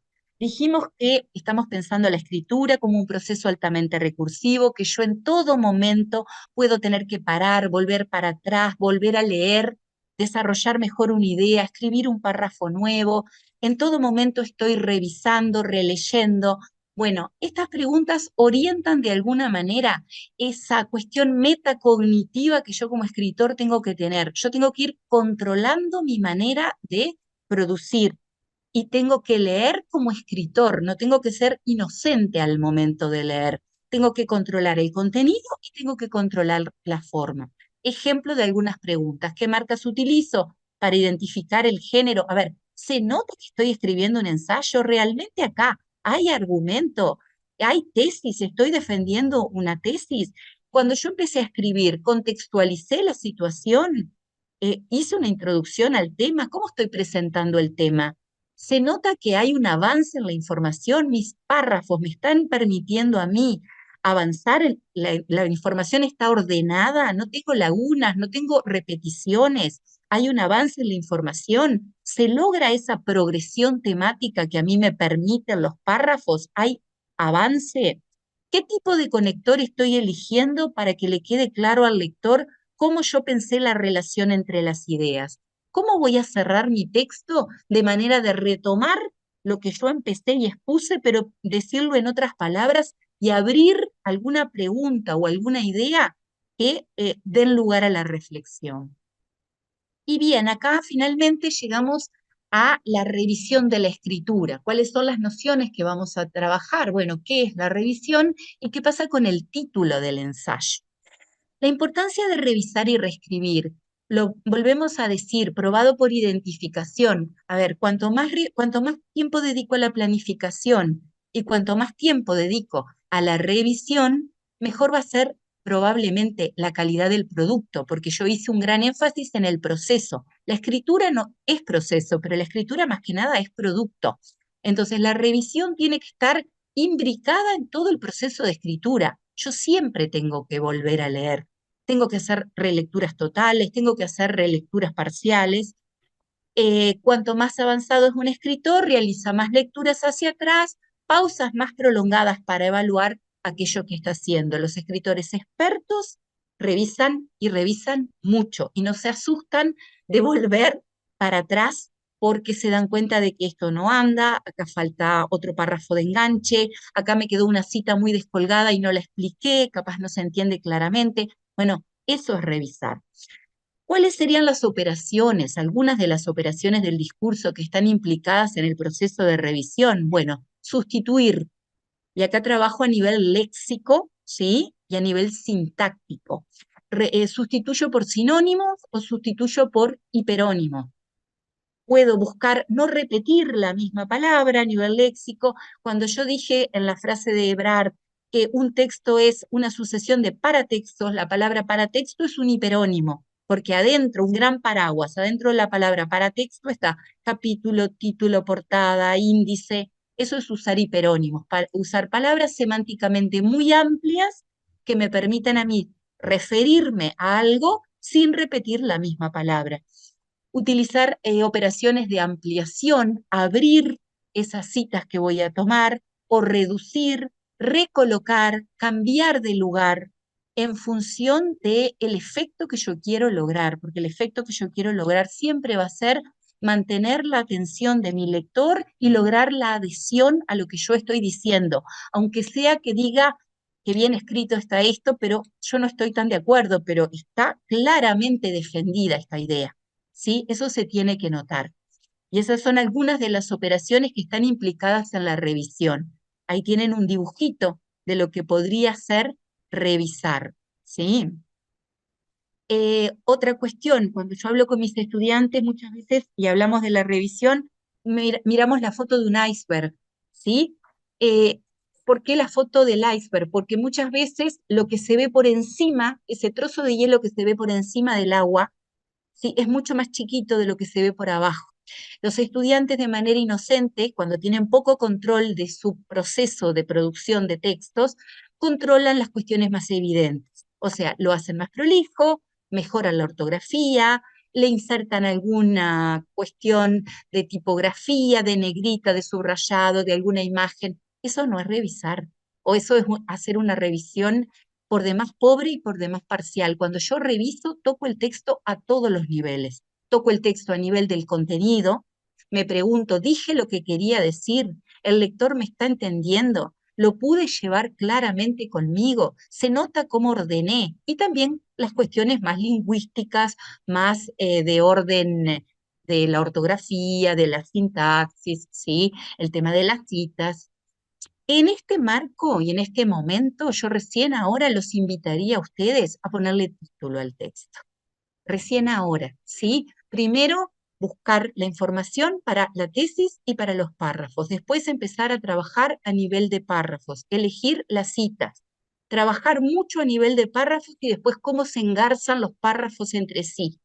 Y después de revisar, finalmente ponerle un título, que es bien importante, porque el título tiene que tener una relación fuerte con la tesis y tiene que lograr eh, llamarle la atención al lector. Y acá yo puedo jugar con lo que las palabras connotan, ¿sí? Con las metáforas, con las formas de decir, con las imágenes. Me puedo poner creativo, pero recién cuando tengo mi texto pronto es cuando yo puedo ponerle un título. Yo no empiezo a escribir por el título. Si tengo una idea de título, la guardo. Y voy a ver si realmente cuando terminé mi texto y lo tengo alineado perfectamente, ahí sí el título que yo pensé, bueno, es un buen título para este texto. Otra noción central, y ya terminando de la revisión, son las referencias. Esto da de alguna manera respuesta a lo que Aldo planteaba. A ver, según las bases del concurso, no se está estableciendo una forma de citar eh, única. Esta fue la que yo elegí, muchachos, ¿sí? Y Sandra está poniendo un link a las normas APA. Las normas APA nos dicen que tenemos 4 elementos básicos para citar: la información del autor, la fecha, el título y la fuente, ¿sí? Esto tiene que ser respetado y lo que ustedes están viendo en pantalla son algunos recortes de formas posibles de citar que yo saqué de la 7ª edición, la actualizada, de las normas APA en una página de normas APA, ¿sí? Como cito un libro impreso, como cito un libro en línea, un capítulo de un libro, un artículo, una página web, pero no podemos ponernos a explicar esto porque tendríamos que dar una clase de corrección de estilo y necesitaríamos 2 horas más. Entonces, simplemente invitarlos a que ustedes exploren esta página, forma de citar u otra forma de citar, pero como les dijo Aldo, sean consistentes y mantengan a lo largo de todo el trabajo la forma de citar. Y acá sí, para terminar, tenemos la imagen del iceberg que me muestra que la revisión es mucho más que mirar o tocar los aspectos superficiales del texto. Yo tengo muchas más cosas que no es una cuestión estética, no es maquillaje la revisión. La revisión es un momento de mucho trabajo. Vuelvo a preguntarme, me pregunto esto y leo mi texto como con ojos de escritor. ¿Se puede reconocer la intención de convencer o de lograr la adhesión? ¿Es consistente el registro? Y esto es bien importante. A ver, si yo voy a elegir un registro que es formal, ¿sí? ¿Lo mantengo a lo largo del texto o en el párrafo 3 ya puse alguna palabra que tiene más que ver con el discurso oral y me fui del registro formal? Yo tengo que ser consistente, no tiene que haber rasgos de oralidad. Si esa es una decisión que yo tomé, la tengo que sostener a lo largo del texto. Yo acá estoy trabajando en lengua escrita. No podrían aparecer rasgos de oralidad, solo que sea para crear algún efecto y sea una cuestión súper decidida y controlada, pero estoy trabajando en lengua escrita. Está estructurado de acuerdo con el género, tiene la introducción, el desarrollo y tiene el cierre. ¿Cómo está presentado el tema? La distribución en párrafos, ¿obedece el número de párrafos al número de argumentos? ¿No me quedaron desbalanceados los párrafos? Tengo un párrafo de 8 líneas, tengo un párrafo de 2. No, el ensayo es equilibrio, es estética, es belleza, porque es arte, y es balance. Entonces mis párrafos tienen que tener una extensión similar. Si yo decido que cada argumento son 2 párrafos, bueno, intento mantener párrafos de la misma extensión y 2 párrafos por argumento. Hay problemas de coherencia. Quien lo lee lo puede entender con claridad. Los elementos cohesivos a nivel de conectores a nivel de todo el discurso o de conjunciones entre las oraciones están bien usados. ¿Qué pasó con la puntuación? ¿Qué pasó con la sintaxis? ¿Qué pasó con la ortografía? Estas son algunas de las cuestiones, ¿sí?, que nosotros deberíamos atender al momento de revisar. Y para cerrar, dos pequeñas citas que yo creo que nos pueden poner en situación de pensar. El ensayista no convence por acumulación de datos o por abrumadora insistencia, sino más bien por un matiz conceptual expresado con gracia y sutileza en el momento oportuno. A despecho de cierta tendencia a lo voluminoso y exhaustivo, un buen ensayo alcanza por lo general la extensión de una carta o la duración de una conversación agradable, justo antes de que caiga en lo tedioso. Volver a apelar a la idea del balance, a crear un texto donde yo diga lo que quiero decir, pero que a mi lector lo toque en algún lugar, por la solidez, la consistencia de los argumentos, el hilo lógico, pero también por la belleza de mi texto, que convoque a ser leído. Y esto, obviamente, muchachos, es producto deseable de un trabajo importante, de muchas revisiones, de dejar el texto descansar y luego volver a él, de leerlo yo, de hacer que él me lo lea otro y de conversarlo, porque de los textos también se conversa, ¿verdad? Como sugerencia les dejamos acá una selección de ensayos de estudiantes de media superior que está compilada en un libro. eh, el autor de esta compilación, y acá trabajó Horacio Bernardo, él nos va a poder hablar mucho mejor que yo de esto, pero acá tienen una selección de muy buenos ensayos que por su calidad y por ese balance entre la forma y el contenido fueron seleccionados, fueron primero escritos por estudiantes como ustedes para hablar sobre Carlos Baferreira y fueron seleccionados por su calidad. Entonces, cuando nosotros escribimos, los escritores también vamos a buscar buenos ejemplos del género que queremos producir. Bueno, acá tienen buenos ejemplos del género que quieren producir. Bueno, Gabriela, la verdad que fue una catarata, una catarata de cosas lindas.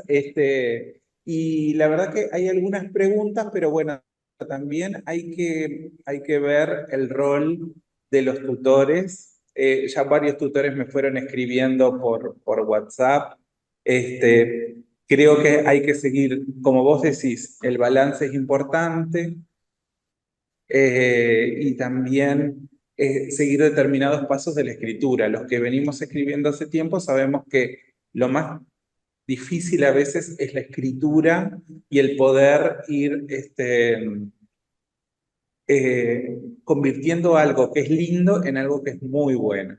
No sé, Horacio, si vos querías decir algo como para cerrar, pero me parece que las preguntas que están en el chat han sido contestadas. Muchos me han escrito también por privado y ya les he contestado, pero nada. Además, agradecerte, Horacio, porque yo sé que tenías otra presentación y te quedaste hasta el final. No, no, no, y aparte que fue, más allá de eso, fue muy nutritiva la charla de Gabriela. Y a mí me interesa también, me interesaba también escuchar a Gabriela para también hacer una conexión con la próxima eh, exposición. Claro, claro. Porque hay muchos puntos que se conectan y muchas de las cosas que dijo Gabriel lo vamos a ver en la cuestión oral, y vamos a profundizar sobre ese enfoque argumentativo del que hablaba Gabriela, cómo a partir de los temas o los distintos disparadores se pueden construir esas tesis, o sea, llevarlo más a la práctica y sobre todo en la práctica cuando uno tiene que pararse frente a otros para poder expresarlo.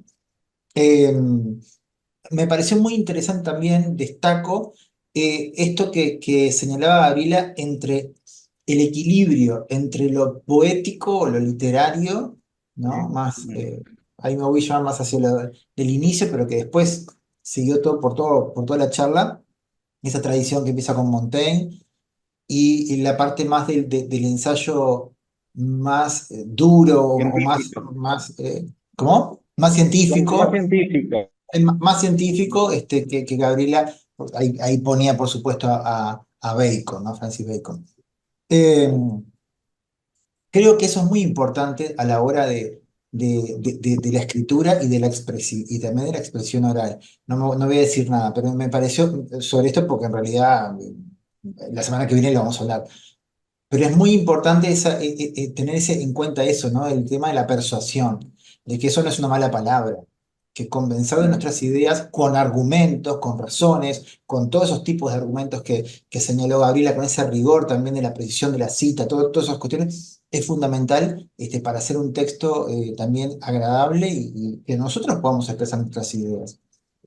Decía, había varios comentarios, bueno, vos fuiste respondiendo los comentarios, Y yo Aldo. fui respondiendo los comentarios, Horacio, porque había, bueno, en cuanto a Hay las grabaciones que muchísimos. ya vos contestaste, ahora volvieron a preguntar, de que una vez que terminemos con la charla de Horacio la semana que viene, van a estar las 3 charlas subidas en la página de ANER. Yo simplemente quiero, capaz que rapidito, porque estamos ya como pasados, pero simplemente constar alguna, capaz que está bueno que Gabriela pueda constarla para todos, ¿no? Que quede también el registro sobre las cuestiones de la... acá hay una pregunta, por ejemplo, Lara pregunta, dice Lara, para escribir un ensayo, ¿tenemos que apegarnos a los pasos de tesis, antítesis y síntesis? ¿También tenemos que usar premisas? Pregunto porque solo ha mencionado la tesis. Bien, yo mencioné la tesis y los argumentos que me parece que son, a ver, el núcleo central del ensayo, pero un ensayo también puede discutir con la posición de otro. No quise entrar a ver, a profundizar porque me pareció que había mucho de el proceso de escritura. De hecho, estamos viendo que empezamos a las 7 y son las 9 menos 20 y seguimos hablando de esto. Me gustaría capaz que darte el lugar, Horacio, para que vos hagas foco en esas cuestiones, Sí, ¿verdad? Para que desarrolles la cuestión argumentativa en mayor profundidad. Acá hay tres cosas. perfecto. Hay proceso de escritura, hay un género, ese fue el cruce que yo intenté hacer.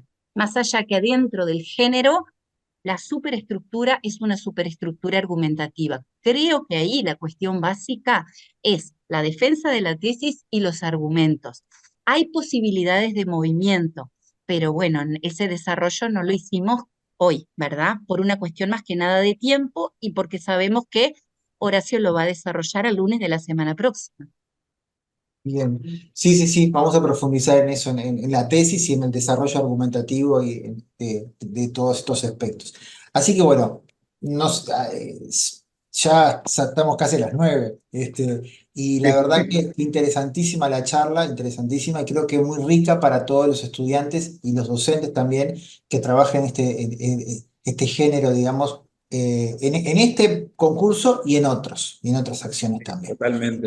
Así que cerramos aquí dándole las gracias a Gabriela por la excelente exposición y nos vemos entonces el miércoles próximo, no este miércoles, sino el miércoles 26, este, cuando tengamos el tercer encuentro, que ahí vamos a hablar sobre la exposición oral, la argumentación, que es la otra parte también que tiene que ver con este concurso. Así que bueno, Eh, seguimos Perdón, ahí. antes de cerrar, están pidiendo si podemos compartir el material que usamos. Mi compañera Sandra Mosca lo va a pasar a PDF y lo va a poner en el chat, porque si a alguien le sirve como una guía, a ver, para nosotros es un Sí, gusto. También sabes totalmente. lo que puedes hacer, Gabriela, es Sí, me lo decime. pasás a mí, ya Está sea bien, o a través de Aldo o si perfecto, por correo electrónico, y yo cuando enviamos la invitación para que lo vamos a hacer en breve para la perfecto, próxima, enviamos ya los materiales que bien, quieras compartir de esta charla. perfecto. Sí, Mil yo quiero gracias. agradecer especialmente a Gabriela Y y a Aldo, Sandra, que están del equipo de ProLE, por la brillante exposición y por la disposición que tienen y que han tenido con este proyecto. Y agradecerles a todos ustedes por estar hoy hasta las 9 de la noche. Gracias, Horacio. Gracias a todos. Aldo, yo Gracias, solo Aldo, también a vos. acompaño. El trabajo fue de Gabriela. ella Totalmente, acompaña pero, siempre. totalmente, Yo pero quiero las agradecer, acompañé también. Yo quiero agradecer a la gente de Yul, a a la la gente gente de de Paysandú Paysandú y a y a la la gente de Trinidad. Un placer, como siempre, acá veo colegas y veo alumnas y la verdad que es un gusto. Chao. Buenísimo, buenísimo. Así que bueno, nos vamos todos nutridos y con ganas de escribir ensayo. Así que bueno, seguimos adelante. Un abrazo. Hasta luego.